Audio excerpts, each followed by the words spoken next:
Hello my friends, welcome back to the channel Ashish sir. आज के इस वीडियो के अंदर हम लोग बात करने वाले chapter number 3A demand analysis of 12th standard economics की, जहां पर इसके पहले के वीडियो में हमने डिमांड एनालिसिस के बेसिक कॉन्सेप्ट, डिमांड के बेसिक कॉन्सेप्ट को डिटेल में स्टडी करने की कोशिश की थी, डिटेल में आपको एक्सप्लेन करने की मैंने वहां पर कोशिश की थी। तो आज के इस वीडियो में हम डिस्कस करने वाले individual demand and market demand, दोनों में क्या फर्क होता है, इंडिविजुअल डिमांड क्या होता है, मार्केट डिमांड क्या होता है, और इससे रिलेटेड कितने क्वेश्चंस आपको पूछे जा सकते हैं। ठीक है, तो सबसे पहले हम लोग बात करेंगे व्हाट इज इंडिविजुअल डिमांड। मान लो अगर आपको कोई चीज खरीदनी है तो आप दुकान में जाओगे। सर हाँ जी हाँ। तो जब आप उस दुकान में जाकर किसी चीज की डिमांड करते हो तो आपके द्वारा की गई डिमांड को इंडिविजुअल डिमांड किया जाएगा। तो सर क्या ये सेम रूल आपके लिए भी अप्लाई होता है? यस, मेरे लिए भी अप्लाई होता है। मैं दुकान पर जाऊंगा, कोई भी सामान खरीदता तो मैंने जिन जिन चीजों की डिमांड की है उस दुकानदार से, तो उस डिमांड को कहा जाएगा इंडिविजुअल डिमांड।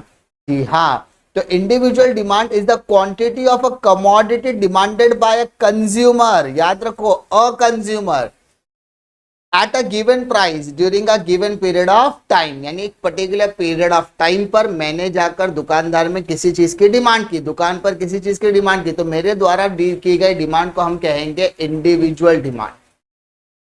अब आप भी उस दुकान में पहुंच गए, मेरे लेवल पर मेरा इंडिविजुअल डिमांड, आपके लेवल पर आपका इंडिविजुअल डिमांड, दोनों को कंबाइंड कर दिया जाए तो यहां पर मार्केट डिमांड बन जाता है। क्या बन जाता है? मार्केट।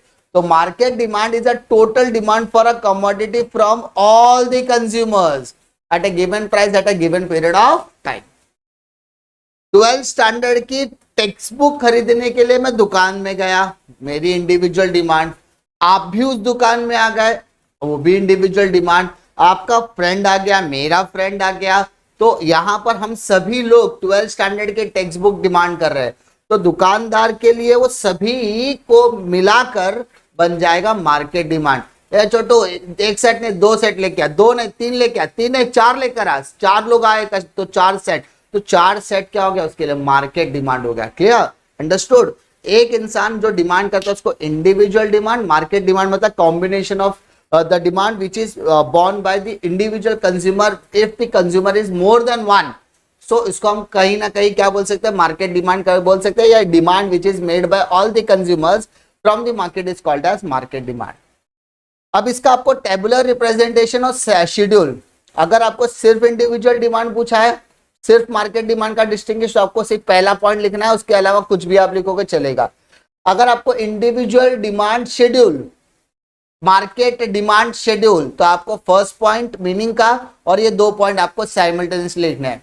लेकिन अगर आपको पूछा है इंडिविजुअल डिमांड शेड्यूल के अलावा ग्राफ पूछा है या मार्केट डिमांड ग्राफ पूछा है, तो in that case graphical representation आपको वहां पर देखने के लिए मिलेगा, जो अभी मैं आपको एक्सप्लेन करूंगा। Individual demand schedule is a tabular representation showing the different quantities of a commodity that an individual consumer is prepared to buy at a various prices over a given period of time। ठीक है, नहीं समझ में आता? एक schedule है जिसमें मैं फर्स्ट में प्राइस बोल रहा हूं, दूसरे में क्वांटिटी डिमांडेड। कंज्यूमर का बिहेवियर क्या है? जब प्राइस ज्यादा होगा तो मैं डिमांड कम करूंगा, जब प्राइसेस ज्यादा है तो डिमांड कम करूंगा, और जब प्राइसेस कम होगा तो मैं डिमांड ज्यादा करूंगा। तो 10 रुपया जब प्राइस ज्यादा तो मैंने 1 किलो की डिमांड की, प्राइस कम हुआ क्वांटिटी बढ़ गई, प्राइस कम हुआ क्वांटिटी बढ़ गई, प्राइस कम हुआ क्वांटिटी बढ़ गई, प्राइस कम हुआ क्वांटिटी बढ़ गई। ठीक है, तो इसको हम लोग बोलेंगे individual demand schedule, individual demand schedule. इसी को आगे एक्सटेंड करते हैं मार्केट डिमांड की तरफ। Market demand schedule is a tabular representation of different quantity of account which all the consumers are prepared to buy। वहां पे individual consumer is prepared to buy, यहाँ पे all the consumer prepared to buy। Example के तौर पे आपको यहाँ पर प्राइजेस दिया है, प्राइजेस सेम, मानो पहला कंज्यूमर है, ठीक है, 5, 10, 15, आपने हिसाब से आप नंबर सेटअप करो। खाली याद रखो कि जहां पे प्राइस ज्यादा है वहां पे डिमांड आप क्या करोगे? कम करोगे। प्राइसेस कम होगा, डिमांड क्या देखो बढ़ती जाएगी। क्लियर? तो समझ 5, 10, 15, 20, 25, फिर 10, 15, 20, 25, 30, 15, 20, ऐसा अपने हिसाब से नंबर्स लो और अपने हिसाब से। तो 5 + 10 + 15 तो 30 विल बी मार्केट डिमांड। 10, 15 और 20 तो सबको ऐड किया 45 विल बी मार्केट डिमांड। मतलब इंडिविजुअल डिमांड को कोलैबोरेट करके क्या मिलेगा? मार्केट डिमांड मिलेगा। इंडिविजुअल डिमांड के को कोलैबोरेट करके क्या मिलेगा आपको? मार्केट डिमांड मिलेगा। ये एक ग्राफिकल रिप्रेजेंटेशन से पहले आपको शेड्यूल रिप्रेजेंटेशन करना होता है, जहां पर ये सारी चीजों के डेटाज आपको खुद बनाना है। आप अपने हिसाब से अपने नंबर्स को लेना, बस आपको याद क्या रखना है कि प्राइसेस ज्यादा हो गए तो डिमांड कम करो और प्राइसेस कम हो गए तो डिमांड ज्यादा करना है। क्लियर? उसका क्या रीजन है वो भी आपको आने वाले टाइम में पता चलेगा। Individual demand curve is a graphical representative the individual demand schedule. यानी जो भी हमने शेड्यूल बनाया ना, उस शेड्यूल को अगर हम ग्राफ में दिखा दे तो क्या बन जाएगा? वो graphical representation. Same market demand का जो शेड्यूल हमने बनाया है, उसी को अगर हम ग्राफिकल में कर दे तो वो बन जाएगा हमारा डिमांड कर्व। ठीक है? Individual demand curve, market demand curve. तो कर्व बोला तो आपको शेड्यूल के बाद डायग्राम बनाकर दिखाना है। देखो, जब 10 kg था तो 1 kg डिमांड किया, फिर 8 के लिए 2 kg, 6 के लिए 3, 4 के लिए 4, ऐसा। अब सबको एडअप करोगे तो dd, तो ये dd क्या है? आपका डिमांड कर्व है। उसी तरीके से जब 10 रुपया था तो आपने कितना? 30 kg डिमांड किया। देखो 30, फिर 8 के लिए कहां से मालूम पड़ेगा? देखो यहाँ पे नंबर्स आपको 30, 45, 60, 75, 90। तो 30, 45, 60, 75 एंड 90। तो इस तरीके का डिमांड कर्व। तो dd क्या हो गया? आपका मार्केट डिमांड कर्व। यहाँ पर वो क्या है? इंडिविजुअल डिमांड कर्व है, और यहाँ पर ये क्या है? मार्केट डिमांड कर्व है। यहाँ पर हमने क्या लिया? नीचे एक्स एक्सिस पर क्वांटिटी डिमांडेड दोनों साइड पर, और यहाँ पर हमने क्या लिया? प्राइस। तो प्राइस और इन वाई एक्सिस। अच्छा सर, अभी आप लोग एक चीज नोटिस करो, जब प्राइसेस ज्यादा है तो डिमांड कम है, और जब प्राइसेस नीचे की तरफ जा रहा है तो डिमांड ऊपर की तरफ। तो क्या ये एक दूसरे से उल्टा है? Yes sir.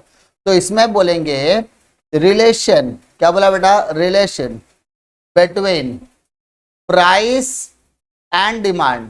तो सर प्राइस और डिमांड में कौन सा रिलेशन है? तो बेटा इन दोनों में इनवर्स रिलेशन है। कौन सा? इनवर्स, जिसे हम इनडायरेक्ट रिलेशन बोलते हैं। क्या बोलते हैं बेटा? इनडायरेक्ट, जिसे हम नेगेटिव रिलेशन बोलते हैं। नेगेटिव क्यों सर? उल्टा है ना बेटा। पॉजिटिव रिलेशन मतलब अगर एक बढ़ रहा है तो दूसरा भी बढ़ेगा, एक कम हो रहा है तो दूसरा भी कम हो रहा है। बट यहाँ पर ऐसा नहीं होता है, एक बढ़ रहा है तो दूसरा कम हो रहा है। तो इसको हम लोग इनवर्स रिलेशनशिप, इनडायरेक्ट रिलेशनशिप या नेगेटिव रिलेशनशिप भी बोल सकते हैं। आई होप आपको इंडिविजुअल डिमांड और मार्केट डिमांड में कोई दिक्कत नहीं होगी। इंडिविजुअल डिमांड मतलब क्या? Demand which is demanded by single consumer, a consumer. और वहां पर क्या हो गया? Market demand is a demand which is demanded by more than one consumer या all the consumer at a given period of time and place. तो उसे हमने मार्केट डिमांड। उसका आप एक छोटा सा शेड्यूल बनाओ, उसी को रिप्रेजेंट करने के लिए एक ग्राफ बना दो, आपका तीनों पार्ट एक तरीके से कवर हो जाने वाला है।